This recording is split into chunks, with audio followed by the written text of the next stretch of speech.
Survival game series एक extreme reality show है जिसमें 16 पार्टिसिपेंट्स एक महीने तक साइबेरियन टाइगर के एक दूरदराज के स्थान पर जीवित रहने की कोशिश करेंगे। इस शो में कोई मोबाइल रिसेप्शन या सप्लाई नहीं होगी और नियमों के अनुसार जो पार्टिसिपेंट्स अंत तक बने रहेगा उसे 1 मिलियन यूरो का इनाम दिया जाएगा। शो के ऑर्गेनाइजर्स मिस्टर बीस्ट ने पार्टिसिपेंट के लिए एक गोंग रखा है। अगर कोई बीच में हार मानना चाहता है तो उसे बस 3 बार गोंग बजाना होगा और एक हेलीकॉप्टर उसे घर ले जाएगा। सर्वाइवल चैलेंज के पहले दिन शो के होस्ट ने एक वार्म अप कम्पिटिशन रखा है जिससे सभी लोग एक दूसरे को बेहतर तरीके से जान सके। इसके बाद उन्हें 2 ग्रुप में बांट दिया गया है। रात में वे पुराने लकड़ी के केबिन में आराम करते हैं और सभी पार्टिसिपेंट्स कैमरों के सामने अपनी इमेज छोड़ रहे हैं, जबकि एक आदमी सुरेन जो पिछले खेल में घायल हो गया था, अब उसका चलना भी मुश्किल हो गया है। अगले दिन सर्वाइवल गेम ऑफिशियली रूप से शुरू होने वाला था और सभी खिलाड़ियों को सुबह जल्दी गोंग की तेज आवाज से जगाया गया है। पता चला कि सुरेन जो पहले दिन घायल हुआ था अपने पैर के दर्द को सहन नहीं कर सका और कंपटीशन से उसने जल्दी बाहर निकलने का फैसला किया है। ये देख सभी की हैरानी की बात यह थी कि 10 मिनट बीत जाने के बाद भी उन्हें कोई क्रू मेंबर नहीं दिखा, न ही वादे के मुताबिक हेलीकॉप्टर आया है। तब एक गंजा आदमी अपनी किस्मत आजमाने के लिए गोंद बजाता है, लेकिन परिणाम वही रहता है। जैसे जैसे दोपहर का समय नजदीक आता है सभी लोग असहज महसूस करने लगते हैं। यहाँ अब न तो कोई मिस्टर बीस्ट आया और न ही कोई कैमरामैन। तब वे सोचने लगते हैं कि क्या उन्हें खेल जारी रखना चाहिए या नहीं, लेकिन कुछ लोगों का मानना था कि यह एक मिस्टर बीस्ट का उन पर कोई टेस्ट हो सकता है। लेकिन एक व्लॉगर को लगता है कि उन्हें धोखा दिया गया है और वह घायल सुरेन को मुख्य कैंप ले जाने का फैसला करता है ताकि वह शो के होस्ट का सामना कर सके। एक और बंदा निकोलाई भी उनके साथ चलने के लिए तैयार होता है, पर अब बाकी लोगों के पास वापस लौटने और उनका इंतजार करने के अलावा कोई विकल्प नहीं था। कुछ किलोमीटर चलने के बाद निकोलाई और उसके साथी कैंप साइट पर पहुंचे, लेकिन उन्हें आश्चर्य हुआ कि वह जगह पूरी तरह से सुनसान है। यहाँ हर जगह गंदगी बिखरी हुई थी, जिस कारण ब्लॉगर ने सोचा कि क्रू मेंबर्स की संख्या 40 से अधिक होनी चाहिए। तब उन्हें ये समझ में नहीं आ रहा था कि वे सभी अचानक कैसे गायब हो गए हैं। यहाँ निकोलाई ने पास की घास पर खून के निशान भी दिखे हैं। ब्लॉगर ने आगे देखने की कोशिश की, लेकिन वह स्टम्बल्ड होकर एक गहरे गड्ढे में गिर गया। पर जब उसने देखा कि वहां दर्जनों लाशें पड़ी हैं, तो वह घबरा गया। जब वह कब्र से बाहर चढ़ा तो एक क्रू मेंबर उसके पास आया, लेकिन उसे तुरंत गोली मार दी गई। अब ब्लॉगर और अन्य लोग डर के मारे जंगल में तेजी से भागने लगे हैं। हालांकि फिर से गोली चलने की आवाज नहीं आई, लेकिन उन्हें हमेशा ऐसा लगा कि कोई उनका पीछा कर रहा है। तब ब्लॉगर को लगा कि घायल सुरेन के साथ वे सभी मारे जाएंगे, इसलिए उसने अकेले भागने का फैसला किया है। लेकिन सुरेन की आंखें देखकर निकोलाई ने अपने साथी को नहीं छोड़ा है। उसने सुरेन को पास की एक गुफा में छिपने के लिए कहा और खुद भी वहां लेट गया है। तब दोनों ने आधे घंटे तक वहीं इंतजार किया, लेकिन कोई उनकी तलाश में नहीं आया, जिस कारण निकोलाई तुरंत वापस दौड़ा और सुरेन को गुफा से बाहर खींच लाया। अब उन्हें ऐसा लग रहा था कि हत्यारा ब्लॉगर के पीछे गया है। दूसरी तरफ जब ब्लॉगर ने सोचा कि वह दुश्मन के पीछा करने से बच गया है, तभी उसे अचानक किसी ने खींच लिया है। कुछ समय बाद निकोलाई सुरेन के साथ अपने कैंप में वापस आया और बताया कि सभी क्रू मेंबर्स मारे गए हैं, पर ज्यादातर लोगों ने इसे असंभव समझा और सोचा कि शो के होस्ट ने उनके साथ मजाक किया है। पर यहाँ सुरेन गुस्से में उन्हें गालियां दे रहा था, जबकि निकोलाई बताता है कि अगर उन्हें उन पर भरोसा नहीं है तो वह खुद जाकर देख सकते हैं। एक आदमी जिसका नाम सगे था, तब उसने खुद वहां जाने का फैसला किया है, लेकिन जैसे ही वे आगे बढ़े जंगल से कुछ लुटेरे अचानक आए और उन पर फायरिंग करने लगे हैं, जिसे देख निकोलाई ने गोलियों से बचते हुए तेजी से दौड़ लगाई। लेकिन जल्द ही वे एक खड़ी ढलान पर थम गए हैं, पर इस समय उनके पास सोचने का कोई समय नहीं था और उन्होंने ढलान से कूदने का फैसला किया है। ढलान के नीचे एक नदी थी और उनकी अच्छी किस्मत से लुटेरे उनके पीछे नहीं आए, लेकिन निकोलाई को राहत महसूस नहीं हो रही थी क्योंकि लुटेरे उनके कैंप के पास ही थे। अब जैसे ही सब लोग उनका इंतजार कर रहे थे, उन्होंने देखा कि एक आदमी अंदर आया और उसके पीछे ब्लॉगर था जिसे पहले पकड़ लिया गया था। तब ये स्पष्ट था कि ब्लॉगर ही उन्हें यहाँ लाया था, जिस कारण सभी लोग चुपचाप एक कोने में इकट्ठा हो गए हैं। तब एक लुटेरे ने विक्टोरिया को पकड़ लिया और सभी के सामने मनोरंजन करने का उसने प्लान बनाया है। इसे देख बाकी लोग गुस्से में थे, लेकिन बोलने की हिम्मत नहीं जुटा पा रहे हैं। पर जब विक्टोरिया के पीठ पर उसने टैटू देखा तो वह थोड़ी देर के लिए रुका और विक्टोरिया ने उसे चेतावनी दी कि उसे उससे दूर रहना चाहिए। अब उसकी बात सुनकर वह थोड़ा घबरा गया और उसके साथी ने उसे चेतावनी दी कि वहां मजे करने के लिए बहुत सारे मौके हैं, जिस कारण यहाँ विक्टोरिया किसी तरह से बच गई है। लेकिन रात होने पर 3 लुटेरे फिर से सभी को इकट्ठा करते हैं और एक प्लान के साथ आते हैं, जिसमें उनमें से किसी एक को चुनने के लिए कहा जाता है जो उनकी सेवा करेगा। जब सभी चुप थे और कैमरे की ओर देख रहे थे, एक लड़की ने सोचा कि यह मिस्टर बीस्ट की एक चाल है, लेकिन उसके शब्दों के 1 सेकंड बाद उसे गोली मार दी गई है, जिसे देख उन्होंने समझ लिया कि यह कोई मजाक नहीं है और वे वास्तव में लुटेरों का सामना कर रहे हैं। तब एक लुटेरा सुरेन को पीछे से पकड़ लेता है और उसे 5 सेकंड के भीतर एक लड़की चुनने के लिए मजबूर करता है। अब जैसे ही समय खत्म होता है, सुरेन ने पास में खड़ी माशा को चुना है। तब जैसे ही माशा को पकड़ा गया वह डर गई और कांपने लगी और उसके पैंट भी गीली हो गई है। बाद में वे माशा के शरीर को सींगों से बांध देते हैं और उसके साथ भयानक हरकतें करने लगते हैं, जबकि माशा की चीखें सबको सुनाई देती हैं। यहाँ हर कोई गुस्से से भर जाता है, लेकिन कोई भी उन्हें रोकने की हिम्मत नहीं करता। कुछ समय बाद वे माशा को बाहर खींचते हैं और उसके साथ बारिश में मजे लेने वाले हैं कि तभी अंधेरे से कोई बाहर आता है और दोनों लुटेरों को गिरा देता है। ये निकोलाई और सगे हैं जो पहले कब्र की तलाश में थे। अब घर के अंदर मौजूद लुटेरों को कुछ गलत होने का एहसास होता है, पर इस समय विक्टोरिया को मौका मिलता है और वह लुटेरे के ऊपर कूद जाती है, लेकिन उसे जल्दी से फेंक दिया जाता है। लेकिन इस समय गंजा आदमी उसकी मदद करता है और दोनों मिलकर उन्हें काबू में कर लेते हैं। तब माशा को आखिरकार बचा लिया गया और बाहर एक लुटेरे की सांसें थम गई थी और दूसरा कहीं गायब था। अब केवल एक लुटेरा घर के अंदर था और सभी ने समझ लिया कि यह एक सर्वाइवल शो नहीं है, बल्कि जंगल में शिकार और हत्या का एक खूनी खेल है। बाद में निकोलाई लुटेरे को जगाने के लिए आगे बढ़ा और पूछा कि क्या शो के क्रू मेंबर्स मारे गए थे, पर लुटेरे ने पागलपन से हंसते हुए पूछा कि क्या उन्हें पता है कि वे कहाँ हैं। माशा, जिन्होंने उनके साथ घिनौना काम किया, अब उसकी आंखों में गुस्सा था, जिस कारण उसने जमीन से सींग उठाया और डाकू के सीने में घुसा दिया है। यहाँ निकोलाई और अधिक सवाल पूछना चाहता था, लेकिन डाकू ने केवल इतना कहा कि वे सभी मरने वाले हैं। एक भयानक रात के बाद गंजा आदमी और कुछ लोग लुटेरों के शवों को दफनाने चले गए हैं, जिसके बाद निकोलाई के कहने पर एक ग्रुप ने क्रू कैंप की ओर लौटने का फैसला किया है। थोड़ी देर बाद वहां आने पर निकोलाई को आश्चर्य हुआ कि जिस गहरे गड्ढे में कल शव भरे हुए थे वह अब खाली था, जिस कारण सभी लोग इसे मजाक समझते हैं। लेकिन निकोलाई ने देखा कि चारों ओर सूखे खून के धब्बे हैं और उसे यकीन हो गया कि यहाँ कुछ अजीब हुआ है। तब बाकी लोग इसे नजरअंदाज करते हैं और खाने की तलाश करने लगते हैं। बाद में विक्टोरिया ग्रुप से दूर चली जाती है और एक कंप्यूटर चालू करती है। जब उसने ऑर्गेनाइजर्स की सूची देखी तो उसने एक अजीब मुस्कान दिखाई। फिर उसने अपनी गर्दन में छिपा एक USB ड्राइव निकाला और कंप्यूटर का डेटा कॉपी करने लगी है। यहाँ ये स्पष्ट था कि कंपटीशन में भाग लेना उसके प्लान का हिस्सा था। जब वह अपना काम पूरा करके मुड़ी तो उसने अचानक एक जंगली भेड़िया देखा जो एक कटे हुए हाथ को चबा रहा था, पर विक्टोरिया धीरे धीरे मेज पर रखे स्प्रे कैन की ओर बढ़ी है। जैसे ही भेड़िया उस पर कूदने वाला था, उसने स्प्रे को लाइटर से जलाया और आग की लपटों से डरकर भेड़िया जंगल में भाग गया है। थोड़ी देर छानबीन करने के बाद जब ग्रुप इकट्ठा हुआ, जंगल से जंगली भेड़ियों की दहाड़ सुनाई दे रही थी, इसलिए उन्होंने पहले सामान को कैंप वापस ले जाने का फैसला किया है। अब बहस करने का समय नहीं था, सबसे महत्वपूर्ण ये तय करना था कि उन्हें अगला कदम क्या उठाना है, क्योंकि कल एक लुटेरा भाग गया था और वह उनके बाकी साथियों के साथ यहाँ आ सकता है। अब उनके पास केवल 3 पुरानी राइफलें और कुछ ही गोला बारूद था। तब उन्होंने इस एरिया को छोड़ने का फैसला किया है। अगर वे नदी के किनारे से चलते हैं तो उन्हें आसपास के निवासियों से मिलने की संभावना थी। तभी घायल सुरेन लंगड़ाते हुए आया। सभी ने सोचा कि अगर वे सुरेन को अपने साथ ले जाएंगे तो वे ज्यादा दूरी तय नहीं कर पाएंगे, इसलिए उन्होंने सुरेन को यहीं पर छोड़ने का फैसला किया ताकि वह बचाव का इंतजार कर सके। सुरेन डर से कांपते हुए पूछता है कि अगर लुटेरे वापस आए तो वह क्या करेगा, पर साम्योन ने केवल यही जवाब दिया कि उसे उनसे लड़ना होगा। इस तरह बाकी लोग अपने साथी को छोड़कर नदी की ओर बढ़ने लगे हैं।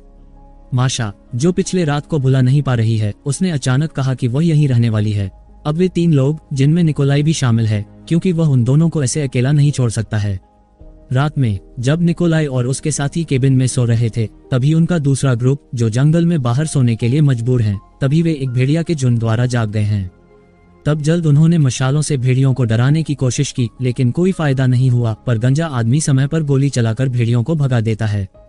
एक रात के बाद ग्रुप नदी के साथ आगे बढ़ता रहता है, लेकिन जब वे एक लकड़ी के पुल को पार कर रहे थे, 2 लोग एक फिसलते हुए साथी को बचाने की कोशिश में नदी में गिर गए हैं। इस उथल पुथल में गंजा आदमी चट्टान से टकराकर बेहोश हो गया है, लेकिन उसकी अच्छी किस्मत से नीचे की धारा धीरे धीरे शांत हो गई और दोनों लकड़ी का सहारा लेकर बच गए हैं। जिसके बाद टीम ने जल्दी से गंजे आदमी को किनारे पर खींच लिया है, जिससे उसकी जान बच गई है।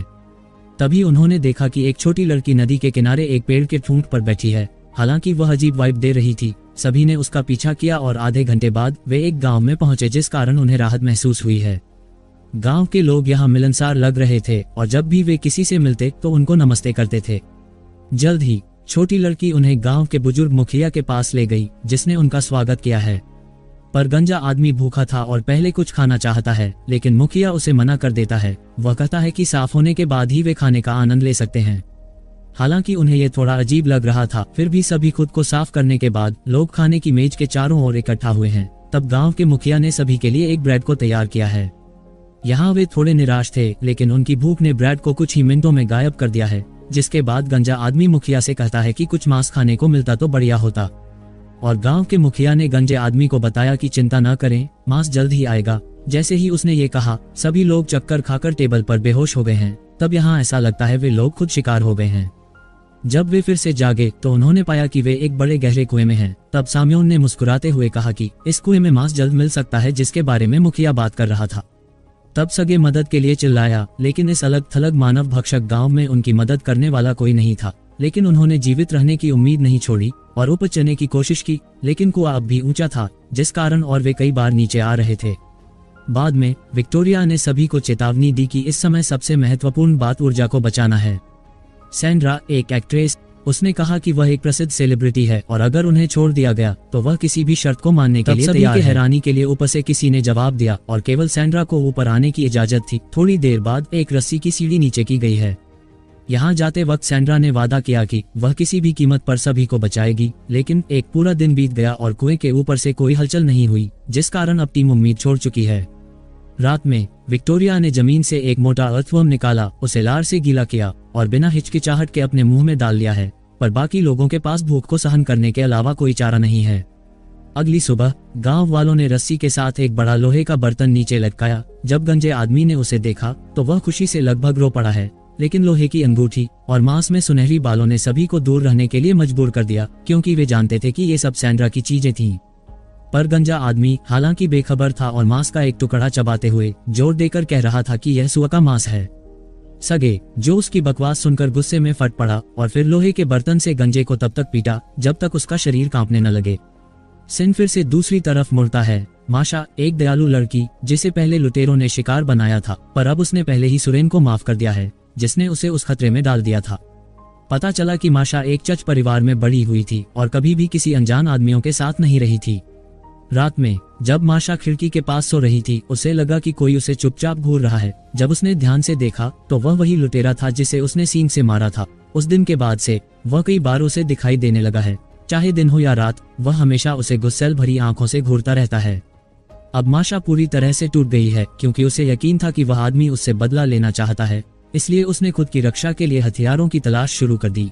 यहाँ उसके साथी हैरानी में थे, ये साबित करने के लिए कि ये केवल उसका भ्रम है। तब उन्होंने माशा को उस जगह पर भी लाया जहां उसे दफनाया गया था। लेकिन जब वे वहां पहुंचे तो माशा बेहोश हो गई, क्योंकि उस लुटेरे की लाश गायब हो गई थी। तब सभी के पैरों से जमीन खिसक गई। अगले दिन जब सब लोग खाने की तलाश में जंगल में निकल गए, माशा ने फिर से उसे घर के बाहर देखा। डर के मारे, इससे पहले कि वह कुछ सोच पाती, उसे वह अपने सामने दिखाई देने लगा है, जिस कारण उसने लैंप उस पर फेंका और खुद भी घर के साथ जलने लगी है। जब उसके साथी वापस लौट आए तो देखा कि सब कुछ जल चुका है। माशा, जो दयालु लेकिन भ्रम का शिकार बन चुकी थी, आग में जलकर मर गई। उनके एकमात्र घर के राख होने के बाद निकोलाई और बाकी लोग होस्ट के कैंप में रात बिता सकते हैं। निकोलाई, जो गार्ड ड्यूटी पर था, अचानक उसने अंधेरे में किसी को दौड़ते हुए देखता है। ये शो का होस्ट था, जो घायल था और लोगों से चिल्ला रहा था कि उसे यहाँ से बाहर निकालें। दूसरी ओर कुएं में फंसे लोगों को 2 दिन तक अनदेखा किया गया। जब वे निराशा में डूब गए, तभी ऊपर से एक रस्सी की सीढ़ी नीचे आई और लोग जल्दी से कुएं से बाहर आकर पाया कि वे और कोई नहीं बल्कि निकोलाई और उनके साथी है, जिसमें शो का होस्ट भी शामिल हैं। ये पता चला कि निकोलाई ने पिछले रात होस्ट की सलाह पर कैंप को छोड़ दिया था और इस दूरदराज के गांव की ओर वे आ गए थे। पर यहाँ आने के बाद सभी को ये जानकर आश्चर्य हुआ कि सभी गांव वाले गायब हैं। यहाँ तक कि सैंड्रा, जिसे वे पहले मरा हुआ मान गए थे, वह भी जीवित थी, लेकिन वह एक कमरे में फंसी हुई थी। हालांकि जब विक्टोरिया और सगे पीछे की तरफ गए तो उन्होंने काटने के बोर्ड पर बिखरे मांस के टुकड़े देखे। इस समय शो का होस्ट डर के मारे दौड़ता हुआ आया और कहा कि उसने पिछले रात कैमरे पर कुछ भयानक रिकॉर्ड किया था। शो की शुरुआत से पहले वह और उसके साथी जंगल में घूमने गए थे। जब वे कैंप लौटे तो उन्होंने पाया कि उनके सभी मेंबर जमीन पर बेहोश पड़े थे। शुरुआत में उसे लगा कि सभी मजाक कर रहे हैं, लेकिन वे लोग धीरे धीरे उठकर उनके पास ज़ोंबियों की तरह आने लगे। तब विक्टोरिया हंसने लगी, यह मानते हुए कि यह सब उनके साथ एक मजाक चल रहा है। लेकिन अगले पल उन्होंने कैमरे पर देखा कि अंधेरे में गोलीबारी की बौछार चल रही है, जिसमें सभी स्टाफ को मौके पर ही गोली मार दी गई है। तब होस्ट ने मरे होने का नाटक किया और मुश्किल से भाग निकला। इससे ये भी पता चलता है कि जब वे लोग अगले दिन जागे और कैंप पर आए तो उन्हें कोई स्टाफ क्यों नहीं मिला। सब लोग इस कहानी पर अभी भी विश्वास नहीं कर पा रहे थे, क्योंकि साम्योन ने जोर देकर कहा कि यह शो के होस्ट द्वारा जानबूझकर बनाई गई एक धोखाधड़ी थी ताकि शो को और अधिक रोमांचक बनाया जा सके। तब साम्योन ने सभी को होस्ट को बांधने के लिए उकसाया। उसने कहा कि जब ये परेशानी में होगा तो बाकी स्टाफ इसे बचाने जरूर आएगा। निकोलाई ने बताया कि 2 लुटेरों की लाश वास्तव में गायब है, पर सगे ने सोचा कि शायद उन्हें जंगली भेड़ियों ने खाया होगा, लेकिन वीडियो रिकॉर्ड्स को देखकर ऐसा नहीं लगता है। तब लंबी चर्चा के बाद बिना किसी बात को समझ पाए उनके पास बाहर जाकर गंजे आदमी को दफनाने के अलावा कोई चारा नहीं था। सगे, जिसने गंजे आदमी को इतना पिटा कि उसकी मौत हो गई थी, पर अब भी वह कोई पछतावा नहीं कर रहा था। लेकिन जब सभी लौटे तो उन्होंने पाया कि पेड़ से बंधा होस्ट गायब था और जमीन पर खींचने के निशान थे। तब निकोलाई ने तुरंत लोगों को उसे नदी के किनारे घास में उसे ढूंढने को कहा है, पर उन्हें वहां सिर्फ होस्ट के बॉडी पार्ट पाए जो चीर फाड़ कर दिए गए थे। उसे देखने के बाद सभी में घबराहट फैल गई और अब उन्होंने सोचा कि यह कोई और चाल नहीं हो सकती। तभी किसी ने देखा कि नदी के पार कुछ लोग उन्हें ही घूर रहे थे और उनके चेहरे पीले पड़ चुके थे। जब उन्होंने उन पर पत्थर फेंके तो वे जरा सा भी नहीं हिले हैं। किसी को समझ में नहीं आ रहा था कि यह लोग आखिर क्या बला है। पर जैसे ही वे नदी को पार करने लगे सभी ने महसूस किया कि ये ज़ॉम्बी हैं। तब वहां से भागकर वे छिपने के लिए कोई जगह न होने के कारण वे एक पास के केबिन में भाग गए हैं। सभी के दिल जोर से धड़कने लगे हैं। तभी अचानक बाहर से एक आवाज आई, नीचे झुक जाओ। और अगले पल गोलियों की बौछार ने सभी ज़ॉम्बियों को गिरा दिया है। लेकिन इसके बाद एक धुएं का ग्रेनेड फेंका गया जिससे सभी बेहोश हो गए हैं। और जब केबिन का दरवाजा खोला गया तो सैनिकों की एक टीम अंदर आई है। बाद में जब तातियाना बेहोशी से जागी तो उसने पाया कि उसके साथी अपने बिस्तरों से उठ चुके हैं। तब वह चारों ओर हैरानी से देखती है और अगले कमरे में उसने एक आदमी को कांच की खिड़की में धक्का देते हुए देखा है। तब बिना सोचे समझे तातियाना ने बाहर निकलने का रास्ता ढूंढने की कोशिश की, पर गलियारे के दोनों ओर कई बंदर रखे गए थे। तभी एक अधिकारी आया और उसे अपने साथियों में शामिल होने के लिए कहा है। ये पता चला कि यह एक सीक्रेट रिसर्च सेंटर था। जब तातियाना एक कमरे में गई तो उसने देखा कि उसके साथी खाना खा रहे हैं। कमांडिंग ऑफिसर कर्नल ने देखा कि सभी इकट्ठा हो गए हैं और उन्हें बताया कि ये खुफिया जगह एक रिसर्च लैब है और हाल ही में एक वैज्ञानिक ने एक नए खोजे गए वायरस को एक बंदर में इंजेक्ट किया था, पर बंदर ने उसके बाद कोई भी हरकत करना बंद कर दिया, मानो वह मर गया हो। लेकिन जब वैज्ञानिक ने उसके शरीर को छुआ तो वह उसे काटकर फिर से जीवित हो गया था। तब सुरक्षा के लिए लैब ने वायरस को मारने के लिए एक जहरीली गैस को छोड़ा और यह गैस जल्द हवा में फैल गई और आसपास के क्षेत्र में भी कई किलोमीटर तक चली गई। ये वही दिन था जब शो के होस्ट जंगल में आए थे और सभी स्टाफ संक्रमित हो गया था और जल्द ज़ॉम्बी में बदल गया था। तब वायरस के और फैलाव को रोकने के लिए रिसर्च बेस ने सभी इन्फेक्टेड को खत्म करने का आदेश दिया था, पर इसके बाद जो हुआ वह ठीक वही था जो होस्ट ने रिकॉर्ड किया था। जैसे जैसे वायरस गैस फैलती गई गाँव के निवासी भी ज़ॉम्बियों में बदल गए थे। ये सब समझाने के बाद कर्नल ने अचानक विषय बदल दिया और एक्ट्रेस सैंड्रा से कहा कि लैब में उसके कई फैन हैं और वे उसके साथ एक फोटो लेना चाहते हैं। तब सैंड्रा ने भी हाँ कहा, जबकि बाकी लोग कर्नल के साथ लैब का दौरा करने लगे हैं। ग्लास रूम में गंजा ज़ॉम्बी वही वैज्ञानिक था जिसे बंदर ने काटा था। हालांकि वह दिमाग से जीरो है, फिर भी वह लगातार मांस की तलाश में रहता है। इस समय किसी ने उनके अपने परिवारों को यहाँ बुलाने का सुझाव दिया, लेकिन कर्नल ने बताया कि लैब पूरी तरह से सीक्रेट है और बाहरी दुनिया से संपर्क करना मना है। अब वायरस के फैलाव को रोकने के लिए कर्नल ने सभी को याद दिलाया कि वे एक वसीयत लिख लें, क्योंकि सैंड्रा को आइसोलेशन रूम में देखकर सभी चिंतित थे कि क्या उनका भी हाल ऐसा ही होने वाला है। इसी समय टेस्ट रिजल्ट जारी किए गए जिसमें केवल 3 लोग निकोलाई, सगे और एलेना इन्फेक्ट नहीं पाए गए हैं, जिससे सभी हैरान थे। जल्द ही कुछ सैनिक आए और निकोलाई, सगे और एलेना को ले जाने लगे और सभी की हैरानी के लिए बचे हुए वे सैंड्रा के साथ रूम में पहुंचे हैं। ये पता चला कि ये 3 असली इन्फेक्टेड थे, पर कर्नल ने उन्हें धोखा देने के लिए झूठ बोला था ताकि वे आइसोलेशन रूम में जा सकें। लेकिन अब भी इससे ज्यादातर लोग खुश नहीं थे, खासकर तातियाना, क्योंकि दोनों एक दूसरे से प्यार करने लगे थे। तभी कमरे में एक अलार्म बजा और कर्नल ने सभी को बताया कि वायरस हद से ज्यादा भयानक तरीके से फैल रहा है और उन्होंने जल्दी से लैब को खाली करने का निर्णय लिया है। तब सभी लोग निकोलाई और बाकी लोगों से एक आखिरी बार मिलने आए हैं। पर जैसे ही वे लैब को छोड़ने वाले थे, सुरेन ने अचानक एक हथियार पकड़ लिया। उसने निकोलाई के साथ रहने का फैसला किया है, जैसे कि निकोलाई ने कभी उसे नहीं छोड़ा था। तब तातियाना भी उनके साथ आ गई है, लेकिन कर्नल ने उन्हें याद दिलाया कि लैब अब हमेशा के लिए बंद होने वाली है। और अब भी जब उन्होंने देखा कि वे नहीं मान रहे हैं, तो कर्नल को बाकी लोगों के साथ लैब को छोड़ना पड़ा है। इस बीच सुरेन और वे आइसोलेशन रूम की ओर दौड़े और उन्होंने कांच की ढक्कन को तोड़ने के लिए अपनी बंदूकें चलाईं और जल्द वे लैब के मेन गेट की ओर दौड़ने लगे हैं। पर वे एक कदम पीछे रह गए और देखा कि लोहे का दरवाजा बंद हो गया है। तब उन्होंने अपनी पूरी ताकत लगाई, लेकिन दरवाजा नहीं खुला है। तब सगे ने सोचा कि दोनों दरवाजे एक साथ जुड़े हुए हो सकते हैं, क्योंकि अंदर का दरवाजा जब भी बंद होता है तभी बाहर का दरवाजा खुल सकता है। तब बिना किसी हिचकिचाहट के सगे ने अंदर का दरवाजा बंद कर दिया और उसने अपने साथियों को बचाने के लिए उसने खुद को अंदर बंद कर दिया है। पर जैसे ही अंदर का दरवाजा बंद हुआ, बाहरी लोहे का दरवाजा अपने आप खुल गया है। बाद में 5 लोग जो भाग निकले वे खुशनसीब महसूस नहीं कर रहे थे, क्योंकि यह एक साथी की जान के बदले में वे बच गए थे। पर आगे आने के बाद वह हैरानी में पड़ गए, क्योंकि वह जंगल में फिर से सगे से मिले हैं। उसे देखते ही सभी खुश हो गए और पता चला कि सगे वास्तव में लैब में बंद होने के बाद गैस से बेहोश हो गया था, लेकिन उसकी जान नहीं गई थी। पर उसके जागने के बाद उसने एक भागने के लिए एक और रास्ता ढूंढ लिया था। यहाँ किसी को यकीन नहीं हो रहा था, लेकिन उन्होंने अनुमान लगाया कि ये शो के होस्ट द्वारा जानबूझकर किया गया था, ताकि कंपेटिटर्स की संख्या बनी रहे जिसे देखने वाले पसंद करते हैं। जब सभी चर्चा कर रहे थे कि खेल का अगला राउंड कब शुरू होगा, तभी उन्होंने देखा कि पास में एक पीली बस खड़ी है और अब शायद उनकी भागदौड़ भी खत्म होने वाली है। लेकिन सभी की निराशा के लिए बस पहले से ही छोड़ दी गई थी और वह चालू नहीं हो रही थी।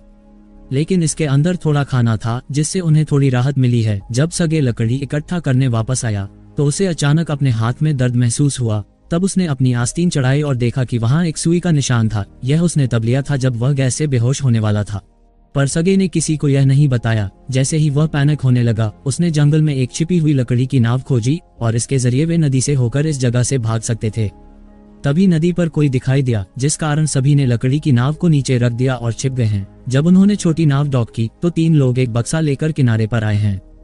हालांकि ये 3 आदमी बुरे नहीं लग रहे थे। उन्होंने कहा कि वे मिनरल सैंपल्स इकट्ठा करने आए हैं और वे एक्सप्लोरेशन टीम जियोलॉजिस्ट हैं। तब लकड़ी के बक्से में अजीब पत्थरों को देखकर उन्होंने भी अपनी सतर्कता कम कर दी, ये सोचकर कि ये अजनबी कोई खतरा नहीं है। तब निकोलाई ने एक आदमी से जानकारी मांगी, जिसने मैप पर उनकी लोकेशन को दिखाया है। यदि वे नदी के नीचे की ओर चलते हैं तो वे एक समुद्री शहर तक पहुंच सकते हैं, जहां से भागने की संभावना है। तब सभी खुश थे और जश्न मनाने लगे। लेकिन जब वे अगले दिन जागे तो उन्हें पता चला कि 3 जियोलॉजिस्ट ने चुपचाप लकड़ी की नाव ले ली थी और वे भाग गए थे। अब एक बार फिर से भागने का अवसर उनके हाथ से निकल गया है और बार बार मिलने वाली हार ने सभी को तोड़ दिया है। तब सगे और निकोलाई एक दूसरे को दोष देने लगे हैं और लगभग झगड़ने लगे हैं। पर सुबह होते ही उनकी कहानी में एक और मोड़ आया है। इस बार एक जनजाति का समूह आया। समूह का नेता, जो एक जनजाति का मुखिया था, उसने निकोलाई को देखकर उसे गर्म चाय का एक कप पेश किया और सभी को अपनी जनजाति में आमंत्रित किया है। हालांकि निकोलाई ने उन अजनबी पर आसानी से भरोसा नहीं किया है और उसने कहा कि वे एक छोटे शहर की ओर जाना चाहते हैं और बिना किसी हिचकिचाहट के मुखिया ने भी उन्हें कुछ दूरी तक ले जाने की पेशकश की है।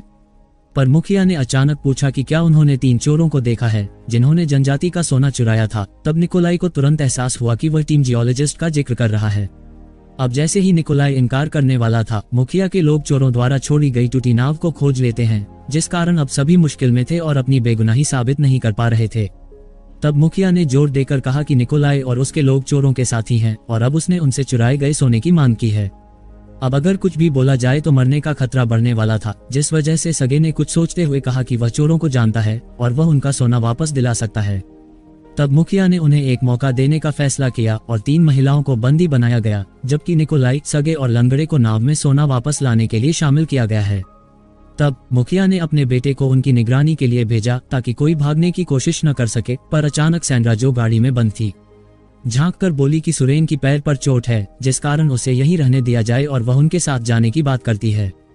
तब कुछ सोचने के बाद मुखिया ने सहमति दी। हालांकि सुरेन गुस्से से भरा हुआ था, क्योंकि उसे पता था कि वे वापस नहीं आने वाले हैं। जिसके बाद नाव तेज थी और उन्होंने जल्दी से चोरों की लकड़ी की नाव को एक टीले पर देखा। तब वे जल्दी से उतरे और चोरों के निशान का पीछा करने लगे हैं। तब एक क्लियरिंग में उन्होंने चोरों को आराम करते हुए पाया, पर अचानक मुखिया का बेटा निकोलाई पर बंदूक तान देता है।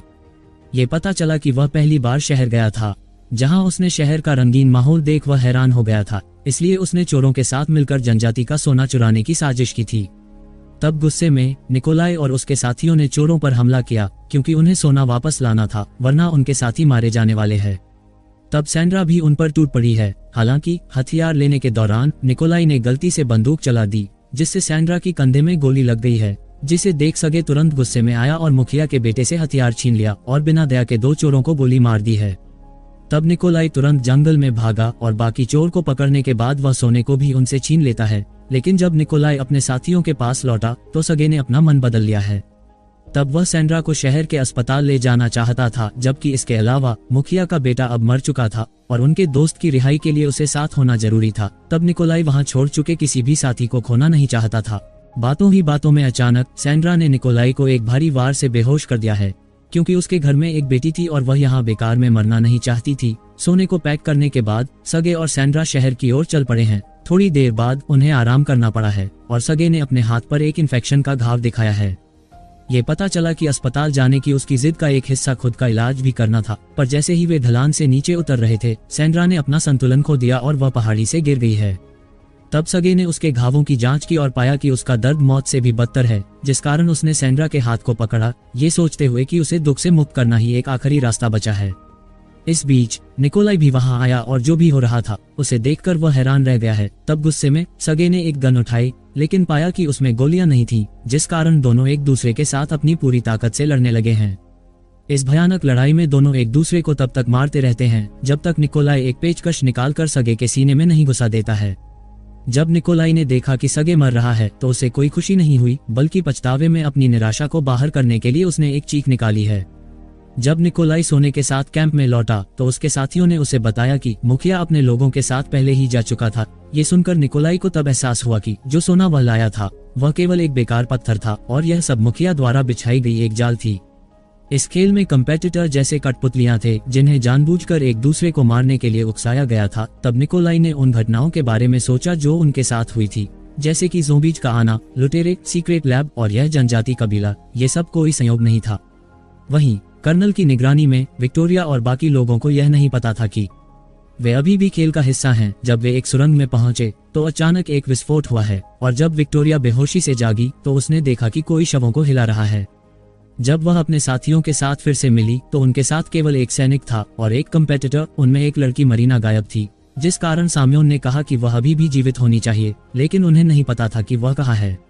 अपने चोटिल होने के बावजूद भी टीम ने रास्ते पर आगे बढ़ना जारी रखा है और जल्द ही वे एक सुनसान शहर में पहुंचे हैं जहां सभी इमारतों पर जलने के निशान थे और इसकी बनावट 60 के दशक की तरह लग रही थी। साथ ही पूरा शहर सुनसान था और इंसान का कोई निशान नहीं था। सेमियन को अचानक हुए हादसे के बारे में समझ नहीं आता, लेकिन उसे लगता है कि उन्हें यहाँ ज्यादा देर नहीं रुकना चाहिए। हालांकि उसके साथी मरीना को खोजने के लिए अड़े रहते हैं, पर सेमियन उन पर गुस्सा होकर वहां से चला जाता है, क्योंकि वह जानता था कि उन्हें वहां से निकलने के लिए एक वाहन की जरूरत है। बाद में विक्टोरिया और आंद्रे मरीना के निशान की तलाश में शहर की गलियों में घूमते हैं। तभी अचानक एक कुत्ता उनके सामने आता है, जिससे पता चलता है कि आसपास और लोग भी रह रहे हैं। थोड़ी देर बाद वे अनजाने में पुलिस स्टेशन पहुंच जाते हैं, जहां उन्हें कुछ जानकारी मिलती है।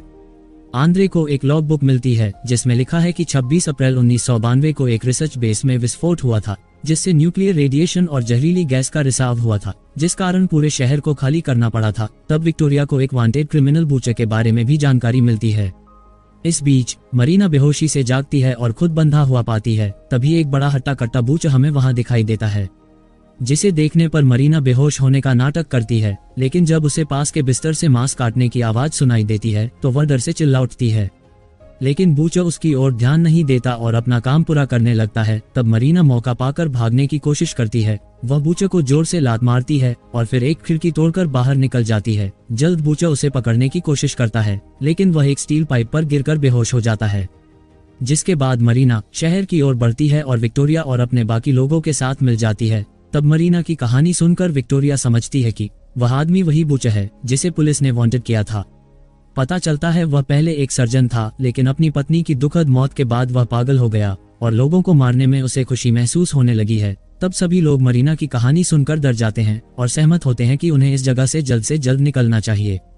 अगली सुबह उन्हें एक कार के इंजन की आवाज सुनाई देती है। सेमियन ने सच में एक कार खोज ली है और उसने अपने साथियों को छोड़ने का फैसला नहीं किया है। लेकिन बूचर, जो गैस मास्क पहने हुए था, उसने अचानक उन पर 2 गैस बम फेंके, जिससे वे तुरंत बेहोश हो गए हैं। लेकिन जब सेमियन होश में आया तो उसने पाया कि वह विक्टोरिया के साथ एक पिंजरे में फंसा हुआ है, जो समुद्र के ऊपर है और एक लोहे के दरवाजे से बंद है। यहाँ विक्टोरिया के गले में एक चाबी थी। उसे पता है उसे बेहोश होने से पहले तो नहीं मिली थी और यही पिंजरे को खोलने का एकमात्र तरीका हो सकता है। पर जब चाबी को लॉक में डाला गया तो पिंजरा नहीं खुला, बल्कि धीरे धीरे समुद्र की ओर नीचे जाने लगा है। तब सेमियन ने देखा कि उसके पास भी एक ताला है और उसने विक्टोरिया से चाबी मांगी, लेकिन विक्टोरिया ने जल्दी से समझ लिया कि अगर सेमियन पिंजरा खोलता है तो वह अकेली यहाँ फंसने वाली है। जिसके बाद सेमियन डेस्परेट हो गया और चाबी छीनने की कोशिश की, लेकिन विक्टोरिया ने उसे देने से मना कर दिया। फिर उसने सेमियन के पास में एक बॉक्स देखा और सुझाव दिया कि शायद उसमें चाबी हो सकती है। लेकिन जब उसने देखा बॉक्स में केवल टूटे हुए कांच के टुकड़े थे, तब विक्टोरिया ने सेमियन से कहा कि उसकी चाबी उसी कांच के टुकड़ों के नीचे है और वह बॉक्स से चाबी निकालने की कोशिश करे। पर सेमियन जोखिम लेने के लिए तैयार नहीं था, इसलिए विक्टोरिया ने दरवाजे को लात मारी, जिससे पिंजरा सीधा नीचे आने लगा है। सेमियन अब नीचे था और पूरी तरह से घबरा गया था, जिस कारण उसने फिर से बॉक्स में हाथ डालकर कांच के टुकड़े निकालने शुरू किए हैं। पर जैसे ही पिंजरा समुद्र की सतह के करीब पहुंचा, सेमियन ने एक चाबी पाई और उसे नीचे के लॉक में डालने की कोशिश की, लेकिन वह चाबी फिट नहीं हो रही है। अब उसके पास कोई चारा नहीं था सिवाय विक्टोरिया को चाबी देने के, लेकिन अब भी वह दरवाजे को नहीं खोल सकी, जिस कारण विक्टोरिया रोने लगी है। पर अब उसने फिर सेमियन को अपनी चाबी दी, ये सोचते हुए कि अगर उनमें से कोई एक भी बच निकलता है तो वही उसके लायक होगा। पर जैसे ही पिंजरे का निचला हिस्सा समुद्र में डूबने लगा, सेमियन ने दरवाजा खोला और विक्टोरिया के पिंजरे का भी दरवाजा उसी वक्त अचानक खुल गया है, जिस कारण विक्टोरिया पानी से बाहर निकली और ताज़ा हवा में सांस लेने लगी है। लेकिन खेल अभी खत्म नहीं हुआ था। जैसे ही वे दोनों प्लेटफॉर्म पर चढ़ने की कोशिश कर रहे थे, बूचो उनके सामने आ गया है। तब सेमियन ने एक स्टील का पाइप लिया और उस पर हमला किया, लेकिन जल्दी ही उसे गिरा दिया गया है। तब विक्टोरिया ने उससे अपने कमजोर शरीर के साथ लड़ने की कोशिश की और उसी समय सेमियन ने अचानक उठकर बूचो को फंसा लिया है, जिससे विक्टोरिया को बूचो पर वार करने का मौका मिला है। बूचो को खत्म करने के बाद विक्टोरिया को एहसास हुआ कि अगर उसने सीधे पिंजरे में सेमियन को चाबी दे दी होती तो वे पहले ही पिंजरे से भाग सकते थे, लेकिन फिर उसे याद आया कि उसके बाकी साथी उनके साथ नहीं है। दूसरी ओर बाकी 4 लोग एक सील किए हुए कांच के कमरे में फंसे हुए हैं। 2 मोटी चेन अपने अपने साथी के साथ जुड़ी है और उनका एक पैर अपने दूसरे साथी से लॉक किया गया है। तब सभी की नजरें कोने में पड़े जंग लगे आरा पर थी, क्योंकि भागने का एकमात्र तरीका अपने पैरों को काटना था। तभी किसी ने ऊपर लटकती एक चाबी देखी, लेकिन वह इतनी ऊंचाई पर थी कि वे उस तक नहीं पहुंच सकते थे, लेकिन फिलहाल वे केवल मदद के लिए चिल्ला सकते थे। कमरे में एक कैमरा भी था जो उनकी निराशा को और बढ़ा रहा था। तभी अचानक कोने में एक छेद से तेजी से पानी बहने लगा और चाहे वे कितनी भी कोशिश करें, उसे रोकना असंभव था। तब मरीना ने एक आशा की किरण देखी। अगर पानी का स्तर काफी ऊंचा हो गया तो वे चाबी तक पहुंच सकते थे, लेकिन जैसे जैसे पानी का स्तर बढ़ा, 2 मीटर लंबी चेन से वे एक साथ नहीं तैर सकते हैं, जिस कारण उनमें से एक को पानी के नीचे डाइव करना होगा ताकि उसका साथी सतह पर तैर सके और सांस ले सके। इस तरह वे चारों की जान बचा सकते थे जब तक कि वे चाबी तक पहुंच नहीं जाते हैं। शुरुआत में दोनों टीम अच्छे से काम कर रही थी, लेकिन एक आदमी बहुत नर्वस हो गया और वह अपनी सांस को लंबे समय तक रोक नहीं सका। जब मरीना ने देखा कि दूसरी लड़की पानी के नीचे हवा के बिना बेचैन है, तो उसने चेन को हिलाया, जिससे वह आदमी जल्दी से डाइव कर गया और लड़की को सांस लेने के लिए सतह पर आने दिया है। लेकिन अब उसकी घबराहट में वह चेन में उलझ गया है। तब उसके साथी मदद के लिए पानी के नीचे डाइव करते हैं, लेकिन चेन और उलझ जाती है। तब उस गरीब आदमी को सतह पर आने का मौका नहीं मिला और जब लड़की वापस आई तो वह पहले ही मर चुका था, जिसे देखने पर अब बाकी लोग भी निराश हो गए हैं। थोड़ी देर बाद मरीना ने महसूस किया कि पानी का स्तर अब ठीक है, जिस कारण उसने अपने साथियों की मदद से लटकती हुई चाबी तक पहुंच बनाई है और उसे लेने के बाद उसने तुरंत पानी के नीचे डाइव की और जल्द अपने पैर पर लगे लॉक को खोलने के लिए चाबी का इस्तेमाल किया है। लेकिन दूसरी लड़की ने हड़बड़ाते हुए चाबी को गिरा दिया है। इस समय मरीना ने पिंजरे से बाहर आती है और एक लोहे के डंडे से कांच को तोड़ने की कोशिश करती है, ये सोचते हुए कि शायद उस मरे हुए आदमी को अभी भी बचाया जा सकता है। तब आंद्रे ने जल्दी से पानी के नीचे डाइव किया और चाबी को खोज निकाला। इसके बाद उसने अपने पैरों का लॉक भी खोल दिया है। फिर वह सांस लेने के लिए ऊपर आया और चाबी लड़की को दी है, लेकिन जब वह अपना लॉक खोलने जाती है तो पैनिक होकर वह गलती से चाबी तोड़ देती है। जबकि पानी के नीचे आंद्रे ने इसे अपने हाथों से तोड़ने की कोशिश की और अपने दांतों से भी काटने की कोशिश की, लेकिन कोई फायदा नहीं हुआ। जबकि बाहर मरीना कांच के कमरे के बाहर लगभग निराश हो गई थी, क्योंकि उसने लगातार लोहे के डंडे से कांच को तब तक पीटा जब तक कि वह थक नहीं गई, लेकिन कांच अब भी नहीं टूटा है। पर अब फंसी हुई लड़की अपना दम तोड़ चुकी है। तब आंद्रे ने कांच के कमरे से बाहर निकलने के बाद दुखी होकर अपने 2 साथियों की ओर देखा और मरीना के साथ कमरे से बाहर चला गया है। अब जैसे ही वे दरवाजे से बाहर निकले, वे सेमियन और विक्टोरिया से मिले, जो खतरे से बचने में कामयाब रहे हैं। इससे पहले कि वह कुछ बात कर पाते, तभी समुद्र के किनारे से एक मोटरबोट के इंजन की आवाज आई, जिसमें निकोलाई और उसके साथी वहां पहुंच गए हैं और उन्हें यहां देखने के बाद उन सबको राहत महसूस हुई है। तब विक्टोरिया को लगता है कि उनका फिर से मिलना नियति का खेल है। पर निकोलाई ने बताया कि वे एक जियोलॉजिस्ट की मैप से इस ठिकाने पर आए हैं। ये स्पष्ट था कि ये शो के होस्ट द्वारा तैयार किए गए जाल थे, क्योंकि उन्हें ये पता लगाना था कि 1 मिलियन यूरो को पाने के लिए ये लोग किस हद तक जा सकते हैं। उनकी बातचीत के दौरान एक हेलीकॉप्टर दूर से गरजता हुआ आया। एक आदमी जो कोस्ट गार्ड के कपड़े पहने हुए था कूदकर नीचे आया और कहा कि वह एक लापता बच्चे की तलाश कर रहा है और पूछा कि क्या किसी को मदद की जरूरत है। मौका देखकर एलेना ने सभी को हेलीकॉप्टर में चढ़ने के लिए कहा, लेकिन विक्टोरिया अपनी जगह पर बैठी रही, ये सोचते हुए कि यह शो के होस्ट द्वारा तैयार किया गया एक और खेल हो सकता है। तब वह खेल के नियमों को तोड़ने के लिए तैयार थी और निकोलाई ने भी उसके बात को समझा है, लेकिन विक्टोरिया ने उसे जाने के लिए कहा क्योंकि बाकी लोग निकोलाई के बिना नहीं टिकने वाले हैं। इस प्रकार निकोलाई बाकी लोगों के साथ हेलीकॉप्टर में चला गया, जबकि विक्टोरिया वहां बैठी रही और आसमान की ओर देख रही है। जल्द ही हेलीकॉप्टर एक और समुद्री शहर में पहुंच गया। मेयर, जिसने हेलीपैड पर दौड़कर सबका स्वागत करने आया है, तब सेमियन ने कहा कि वे सभी लोग बस खोए हुए टूरिस्ट हैं। तब निकोलाई ने अपने परिवार से बात करने के लिए मोबाइल फोन मांगने की पहल की है, लेकिन मेयर द्वारा दिया गया फोन सिग्नल नहीं पकड़ रहा था। तभी बस चालक ने बताया कि कल के तूफान ने सिग्नल टावर को नुकसान पहुंचाया है। ये सब सुनने के बाद निकोलाई और तातियाना ने एक दूसरे की ओर देखा, लेकिन कुछ नहीं कहा है। तब सेमियन ने लैंडलाइन का इस्तेमाल करने को कहा है और बस ड्राइवर बस को पोस्ट ऑफिस की ओर ले गया है, लेकिन वहां के स्टाफ ने कहा कि कल के तूफान ने केबल को काट दिया है और उनके कर्मचारी उसी काम की मरम्मत कर रहे हैं। ये सुनने के बाद अब सभी को विश्वास हो गया कि यह एक और जाल हो सकता है। बाद में सेमियन ने खाने के दौरान एक बहाना ढूंढकर चुपचाप बाहर निकलने की कोशिश की। तब सेमियन ने देखा कि कुछ लोग रेस्तरां की ओर आ रहे हैं। तब वह जल्दी से अपनी मेज पर लौट आया और बताया कि जो लोग आए थे वे शहर के शेरिफ थे और उसकी बेटी गायब है। शेरिफ अपनी बेटी को ढूंढने में पूरी जान लगा रहा था और उन्हें वहां देखकर वह उनसे पूछताछ करने लगा है, पर जो उत्तर वह चाहता था नहीं मिलने पर उसने जानबूझकर अपने डिप्टी को सभी पर नजर रखने के लिए छोड़ दिया है। दोपहर के खाने के बाद मेयर ने सभी को अस्पताल ले जाकर उनके घावों का इलाज कराया है। तब डॉक्टर ने निकोलाई को एंटी इन्फ्लेमेटरी दवा का इंजेक्शन दिया और जब वह अचानक बेहोश हो गया तो डॉक्टर ने बताया कि यह एक एलर्जिक शॉक था, लेकिन अब उसके साथियों को पता था कि शो का एक नया खेल शुरू हो गया है। तब सेमियन ने सभी को बताया कि उन्हें बेहोश निकोलाई को छोड़कर आज रात शहर छोड़ देना चाहिए, जिसे सुन कुछ लोग सहमत हो गए, सिवाय तातियाना और सुरेन के, जिन्होंने रुकने का फैसला किया है। तब वे चारों बिना किसी परेशानी के शहर के बंदरगाह पर मस्त भागने का प्लान बनाने लगे हैं। जिस वक्त उन्होंने एक मालवाहक जहाज चुना है, लेकिन पाया कि मालगाड़ी के डेक में एक और आदमी था, जिस कारण सेमियन ने बिना किसी हिचकिचाहट के उसे एक रिंच से बेहोश कर दिया है। लेकिन जल्द ही एक तेज सायरन बजा, पर मरीना तुरंत गायब हो गई और सेमियन ने खून से सना रिंच आंद्रे को सौंप दिया है। अब जैसा कि उम्मीद थी, सेमियन और आंद्रे को पुलिस स्टेशन ले जाया गया है। अस्पताल में निकोलाई बेहोशी से जाग गया है। तब वह तातियाना को अपने पास पाता है। इससे पहले कि दोनों कुछ समझ पाते, शेरिफ अंदर आया और उन्हें ले गया है।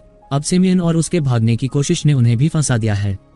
दूसरी ओर मरीना, जो अनजाने में एक मरम्मत कारखाने में भाग गई थी, जहां उसे कुछ वकर्स ने जल्दी से निशाना बनाया, जबकि वे उसके साथ कुछ गंदे खेल खेलने वाले थे।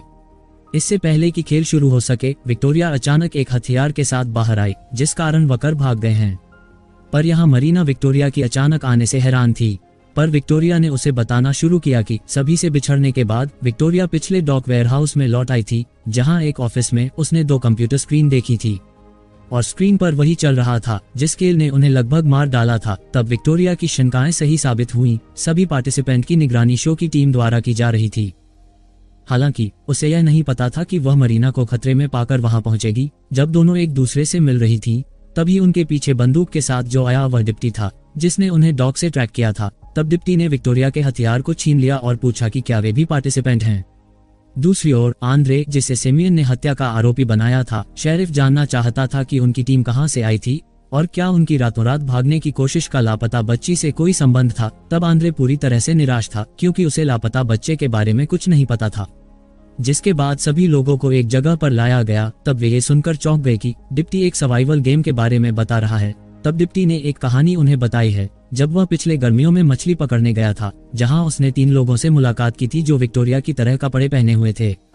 तब उन्होंने कहा कि वे एक सर्वाइवल गेम के खिलाड़ी हैं और अजीब घटनाओं का सामना कर रहे हैं, जैसे ज़ोंबी और मिस्टीरियस लैब। खेल शुरू होने से पहले वे 20 लोग थे, लेकिन अब वे केवल 3 ही बचे हैं।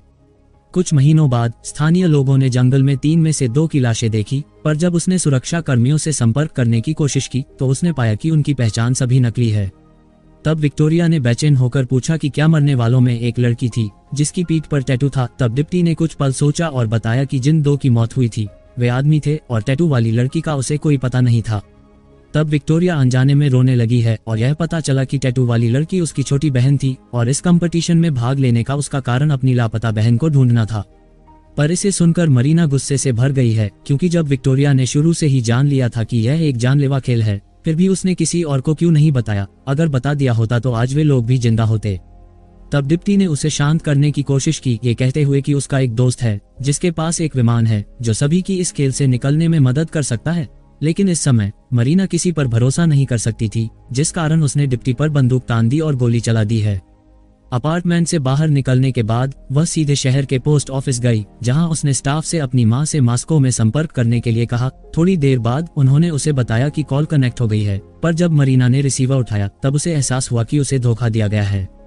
इस बीच विक्टोरिया ने डिप्टी के घाव को पट्टी बांध दी और तुरंत वे दोनों ने अपनी कार में अपने साथियों को खोजने के लिए निकल पड़े हैं। पर जाते समय डिप्टी को बताया जाता है कि उन्होंने उस अपराधी को पकड़ लिया है जिसके पास बच्ची हो सकती है। पर थोड़ी देर बाद डिप्टी ने उसे अपने पायलट दोस्त का पता दिया है और उसने विक्टोरिया से जल्दी से अपने साथियों को वहां ले जाने को कहा है।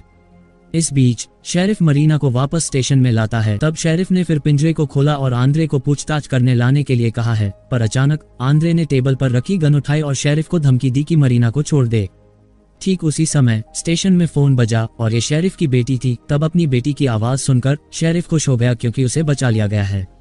पर इस समय आंद्रे गुस्से में उन्हें गोली मारता है और मरीना के साथ भागने वाला है कि एक सैनिक आंद्रे को भी पवेलियन भेज देता है। तब मरीना स्टेशन से बाहर भागी और विक्टोरिया से मिली, जो बाकी लोगों को बचाने के रास्ते में है। इस बीच सेमियन मॉल में फंसा हुआ था और उसने चुपचाप अपने हाथ में एक स्टील की कील पकड़ी हुई थी। जैसे ही दरवाजे के बाहर गार्ड करीब आया, उसने झपट्टा मारा और उसे मार दिया। इसी के साथ बाकी गार्ड को भी मार दिया गया है। लेकिन इसी हंगामे में एक गोली तातियाना को लग गई है, जिसे देख निकोलाई गुस्से में आगे बढ़ा। लेकिन सेमियन ने अपने ही साथी पर बंदूक तान दी है। उसे विश्वास था कि वह बिना टीम के भी जीवित रह सकता है या उन्हें मारकर वह विजेता बन सकता है। तभी विक्टोरिया पिस्तौल के साथ वहां आए, लेकिन अब भी सेमियन ने उसकी धमकी को नजरअंदाज किया है। लेकिन गोली चलते ही सेमियन जमीन पर गिर पड़ा है। तब सेमियन ने विक्टोरिया का हाथ पकड़ा और उसे जिंदा रहने के लिए कहा है। शायद इस तरह का ही अंत उसके लिए दुख से मुक्ति थी। बाद में विक्टोरिया ने बाकी लोगों को शहर से बाहर निकाला और डिप्टी के पायलट दोस्त को खोजने के लिए निकली। जब वे आसमान में ऊंचाई पर पहुंचे तो सभी ने आखिरकार राहत की सांस ली है।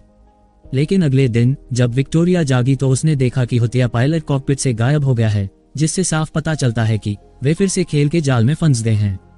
अब निकोलाई कॉकपिट में दौड़ा और विमान को नियंत्रित करने की कोशिश की, लेकिन स्टीयरिंग व्हील लॉक हो गया था। जल्द विमान बिना पायलट के टकराने वाला था और पैराशूटिंग ही एकमात्र रास्ता था। तब एलेना ने बताया कि पैराशूटिंग कैसे करना है और जल्द वह भाग गई है। तब मरीना और सुरेन ने दांत पीसते हुए उसके पीछे कूदने का फैसला किया और विक्टोरिया ने हिचकिचाते हुए निकोलाई और तातियाना की ओर देखा, क्योंकि उनके लिए केवल एक पैराशूट बचा था और बिना किसी हिचकिचाहट के निकोलाई ने पैराशूट तातियाना को दे दिया है। तब उसने कहा कि उसके पास खुद को बचाने का एक तरीका है और फिर वह कॉकपिट की ओर लौट गया है। तातियाना का घाव अभी भी बह रहा था, लेकिन उसकी आंखें निकोलाई की पीठ पर टिकी थीं, क्योंकि वह किसी भी हाल में उसे खोना नहीं चाहती थी। अब विक्टोरिया ने भी तातियाना के भावनाओं को समझा और वह प्लेन से कूद गई है। देखने के बाद निकोलाई पूरी तरह से शॉक था। उसने उम्मीद नहीं की थी कि तातियाना मौत को चुन लेगी और उसे बचने का मौका देगी। कुछ समय बाद जब विक्टोरिया समुद्र में उभरी तो उसने देखा कि निकोलाई भी उसके साथ है, पर अब जहां तक नजर जा सकती थी वहां एक विशाल महासागर था। पर जल्द एक मछली पकड़ने वाली नाव वहां आई है, जिन्होंने विक्टोरिया और निकोलाई को बचा लिया है। जब वे डेक पर चढ़े तो उन्होंने देखा कि उनके साथी पहले से ही कंबल में लिपटे हुए गर्म कॉफी पी रहे हैं, पर अब इस अनंत महासागर में एक मच्छी पकड़ने वाली नाव उन्हें ही क्यों मिली है। साथ ही निकोलाई तातियाना की मौत से गुस्से में उबल रहा था और अब इसे बाहर निकालने का समय था, जिस कारण निकोलाई ने तेजी से कई चालक दल के सदस्यों को एक एक करके काबू में किया और फिर कॉकपिट में धावा बोलकर कप्तान को बांध दिया है। जब वह कप्तान से पूछताछ कर रहा था, कप्तान चुप रहा, यह इंसिस्टिंग करते हुए कि वह पास में मछली पकड़ रहा था और उनकी मुलाकात होना यह सिर्फ इत्तेफाक था। थोड़ी देर के बाद उसने पहले अन्य चालक दल के सदस्यों से पूछताछ करने का निर्णय लिया है। आधे घंटे बाद जब निकोलाई कार्गो होल्ड से बाहर आया, उसके पास वह जानकारी थी जो वह चाहता था। तब उसने अपनी बंदूक विक्टोरिया को सौंप दी और एक कुल्हाड़ी से कप्तान को बांधने वाली रस्सियां काट दी है। लेकिन अगले ही पल निकोलाई ने कुल्हाड़ी को घुमाया और कप्तान की उंगलियां काट दी। ये पता चला कि कप्तान के लोगों ने उसे बताया कि समंदर के बीच में वह कभी नहीं आते हैं, बल्कि कप्तान ने उन्हें यहाँ आने के लिए मजबूर किया है।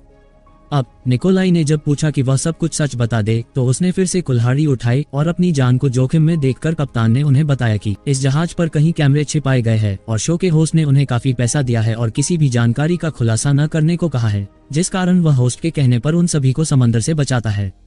पर निकोलाई ये समझ में नहीं आ रहा था कि होस्ट को उनकी लोकेशन के बारे में कैसे पता हो सकता है, जिस कारण ये साफ पता चलता है कि उनमें से कोई होस्ट को जानकारी दे रहा है। तब निकोलाई ने बंदूक अपने साथियों की ओर तान दी और सभी से अपने कपड़े उतारने को कहा है।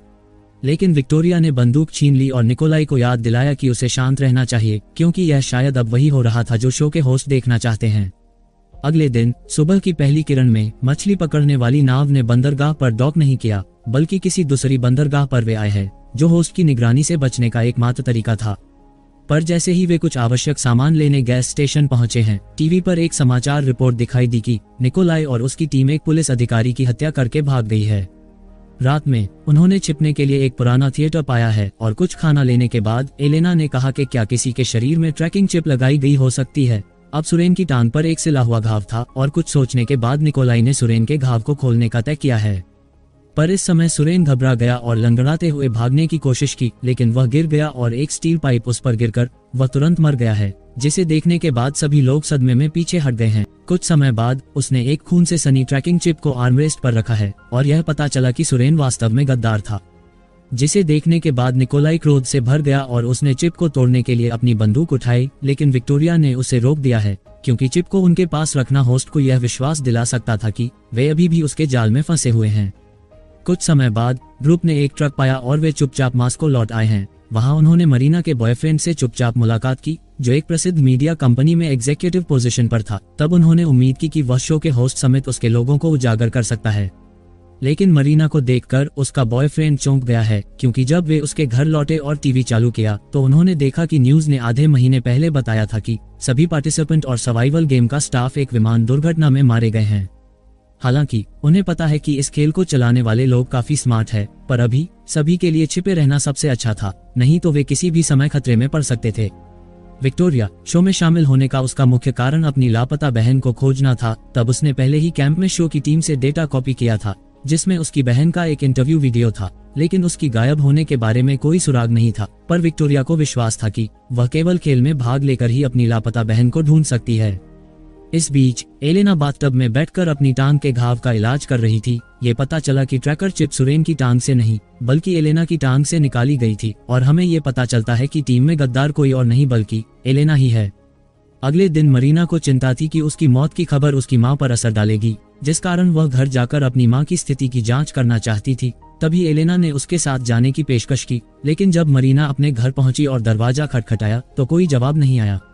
पर पास में एक सफाईकर्मी ने उन्हें बताया कि इस घर का मालिक हाल ही में अपनी बेटी की दुखद मौत के कारण से खुद भी मर गया है। ये सुनने के बाद मरीना सदमे में गिर गई है। उसके दुख को देखकर एलेना ने उसे समझाने की कोशिश की और गलती से मरीना की मां का नाम ले लिया है, जिसे मरीना ने कभी किसी को नहीं बताया था, जिस कारण मरीना ने एलेना से दूरी बनाने की कोशिश की। लेकिन घबराई हुई एलेना ने स्वीकार किया कि मरीना की मां अभी भी जीवित है। ये सुनकर मरीना सदमे में खड़ी रह गई, लेकिन तभी एक तेज कार ने उसे टक्कर मार दी और मौके पर ही उसकी मौत हो गई है। दूसरी तरफ जब निकोलाई एक लड़की का फोन लेकर अपने सुपीरियर से मदद मांगता है और थोड़ी देर बाद जब वह उसे मिलने के लिए पार्क जाता है तो उसे मिलने के उसका सुपीरियर नहीं आया बल्कि एक लड़की आई है, जिसे देखकर निकोलाई उसे तुरंत पहचान जाता है, क्योंकि वह खेल में शुरू में ही मर गई थी। लेकिन उसकी नकली मौत ने बाकी खिलाड़ियों के मन में डर पैदा कर दिया था। तब उसने निकोलाई को खेल में बने रहने के लिए कहा है। दूसरी तरफ जब विक्टोरिया अकेले घर पर लौटी तो एलेना खेल में अपनी जीत को पास आते देख आत्मविश्वास से भरी हुई थी। यहाँ विक्टोरिया ने एलेना की टांग पर एक निशान देखा और तुरंत उसे उसकी पहचान का एहसास हुआ है। इससे पहले कि एलेना विक्टोरिया पर हावी होती, उसने एलेना को एक घूंसा मारा, जिससे वह बेहोश हो गई है। आधी रात के करीब एलेना अपनी बेहोशी से जागी और समझ गई कि वह बंधी बनी हुई है। तब उसके पास कोई और चारा नहीं था ये बताने के कि वह गेम में आने से पहले एक शेफ थी, लेकिन एक एक्ट्रेस बनने का उसका सपना था। अब अपने एक्टिंग स्किल्स को साबित करने के लिए उसने एक अलग रास्ता अपनाया और सर्वाइवल गेम में उसने भाग लिया था। लेकिन विक्टोरिया केवल ये जानना चाहती थी कि उसकी बहन जो पिछले खेल में भाग ले रही थी, क्या वह अभी भी जीवित है। तब एलेना को इस बारे में कोई खबर नहीं थी और विक्टोरिया को याद दिलाया कि शो के होस्ट उसके सवालों का जवाब तभी देंगे जब वह खेल जीतेंगी। तब उसका ये कहना विक्टोरिया को और गुस्सा दिलाता है, जिस कारण वह एलेना की गर्दन को कसकर पकड़ती है और तब तक नहीं छोड़ती हैं जब तक कि एलेना की सांसें नहीं थम जाती। तभी निकोलाई बाहर से आया और उसने एलेना को फर्श पर मरते देखा और विक्टोरिया के हाथ में बंदूक देखी, जिससे वह थोड़ा चौंक गया है। तभी अचानक टेबल पर फोन बजा। यह मरीना का बॉयफ्रेंड था, जिसने मीडिया से संपर्क किया था और निकोलाई और उसके साथियों को मेट्रो स्टेशन पर मिलने के लिए कहा है, ताकि शो के होस्ट के अपराधों को उजागर किया जा सके।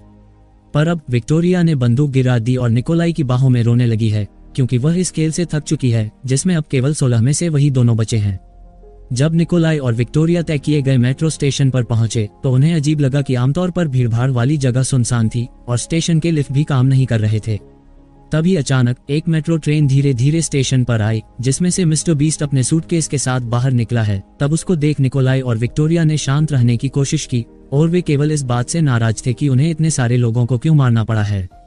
पर यहाँ होस्ट का उत्तर चौंकाने वाला था। उसने कहा कि उसने किसी को नहीं मारा, बल्कि सभी ने आपसी लड़ाई में अपनी जान गंवाई है।